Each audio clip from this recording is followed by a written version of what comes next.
Please video like and subscribe this channel. No one noticed when she entered the grand dining hall. That was the strange thing about invisibility, it didn't require cloaking technology or advanced stealth systems. Sometimes, all it took was fear, prejudice, and a uniform that told everyone you didn't matter. Her name was Sarai, though most of the palace staff simply called her the alien maid. She moved quietly along the polished obsidian floors of the imperial residence on Station Arcturus, carrying trays, cleaning tables, and bowing her head whenever someone passed. Her species, the Virelians, had once been known across the galaxy as brilliant scientists and diplomats. But after their homeworld was destroyed during the border collapse, the surviving refugees were scattered, stripped of status, and forced into whatever labor they could find. Sarai had been fortunate, at least by refugee standards. She worked in the palace of the Interstellar Council, the most powerful governing body in the quadrant. She had shelter, food, and safety. Yet every day, she endured the quiet hostility of those who saw her as something lesser. Whispers followed her through the corridors. Virelian, you know what happened to their world. Dangerous species. I heard they can manipulate neural energy. They should be grateful we let them stay at all.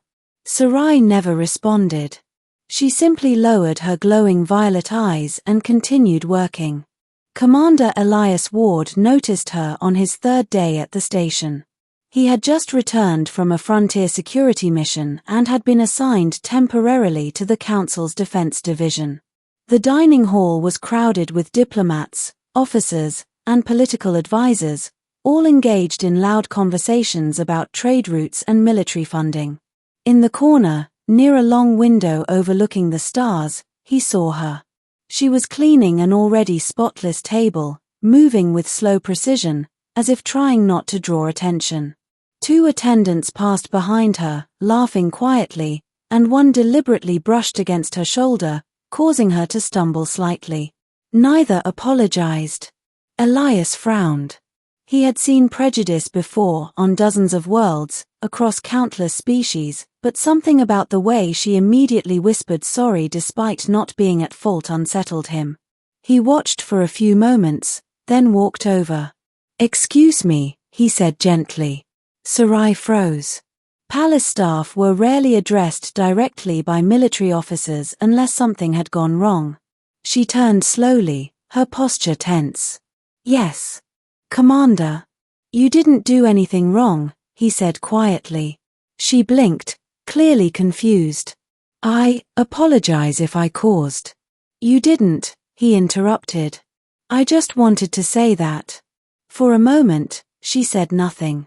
Then she gave a small nod and returned to her work. But Elias noticed something subtle, the faintest easing of tension in her shoulders. Over the next few weeks, he saw her often. Sarai always worked the late dining shift, long after most officials had left. She cleaned quietly, efficiently, never speaking unless addressed. The other staff kept their distance, interacting only when necessary. It wasn't open hostility, it was worse, careful avoidance, as though she carried an invisible contamination. One evening, Elias deliberately stayed late, finishing paperwork at a nearby table. "Do you ever take breaks?" he asked casually. She hesitated. "Breaks are scheduled every 6 hours, Commander." "And do you actually take them?" "I usually finish assignments first." He nodded, then pushed a small sealed ration pack across the table. "Sit down." "That's an order." Her eyes widened. "I'm not permitted to sit in the main dining area." "You are if a commanding officer invites you," he said calmly. After a moment of hesitation, she sat a day. It was a small act, almost meaningless in the grand scale of interstellar politics, but several staff members passing by stared openly. Elias ignored them. "What's your name?" he asked. "Sarai." "Well, Sarai," he said, opening his own meal container, "I'm Elias. And I think anyone who works 16-hour shifts deserves at least one peaceful meal." For the first time since he had seen her, she smiled barely, but enough to change the entire expression of her face. Word spread quickly. By the next week, whispers circulated through the station that the human commander was spending time with the Virelian maid. Some staff found it amusing. Others disapproved. A few diplomats quietly complained to administrative supervisors, suggesting it was inappropriate fraternization. Elias didn't care. He continued treating Sarai like any other person, greeting her, thanking her for her work, occasionally sharing meals when schedules overlapped. At first she remained cautious, always expecting the kindness to vanish. But gradually, she began speaking more freely. She told him about her homeworld oceans glowing under twin moons, floating cities powered by neural harmonics, universities that had once attracted scholars from across the galaxy. She spoke of evacuation ships, refugee camps, and years spent moving from station to station before finding work at Arcturus. "You were a scientist?" Elias asked one evening. "Yes," she said quietly. "Energy systems research. And now you clean tables. It is work that is available." Something in her tone made it clear she had accepted the situation long ago. Elias leaned back, thoughtful. "That seems like a waste." The turning point came during the Council's annual diplomatic summit. Delegations from dozens of worlds filled the station, and security was tightened across every sector.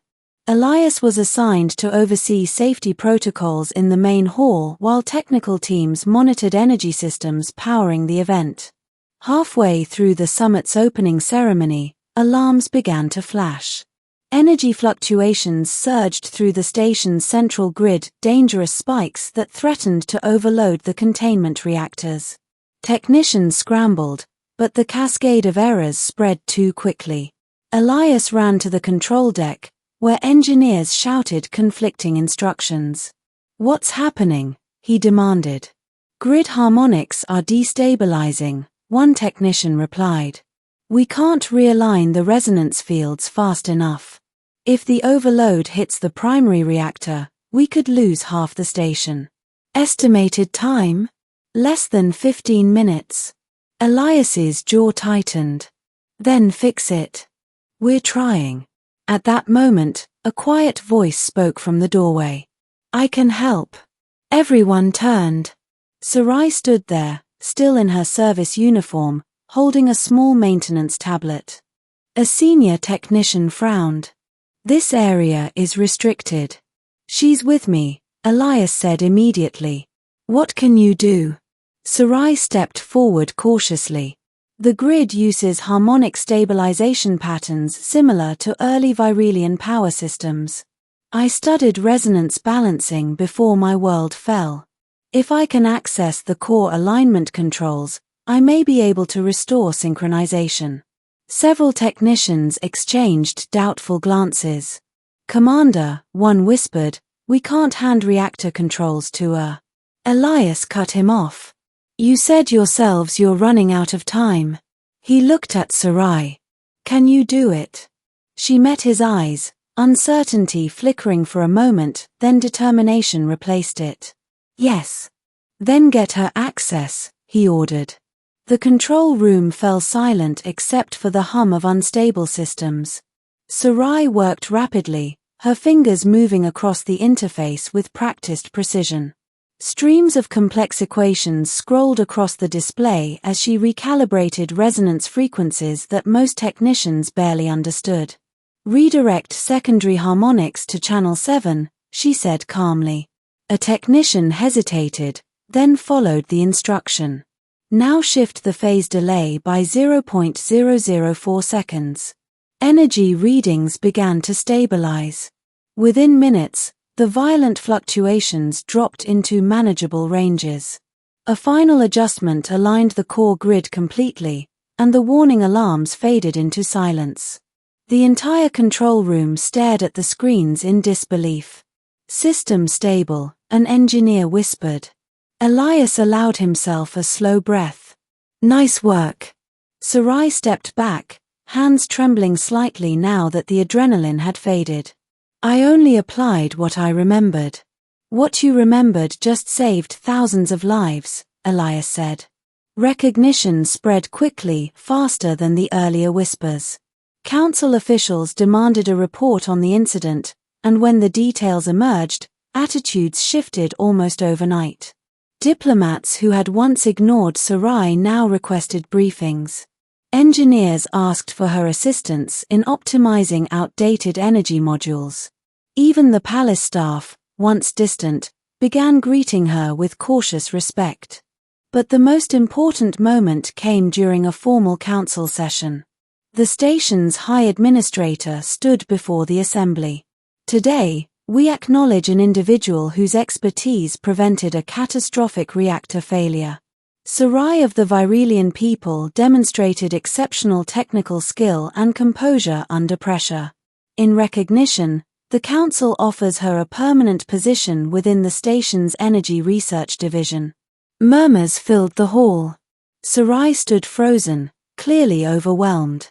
She glanced toward the observation balcony where Elias stood among the security officers. He gave her a small nod, encouraging. She stepped forward. I accept. Thank you. Later that evening, she found Elias in the quiet corridor overlooking the stars.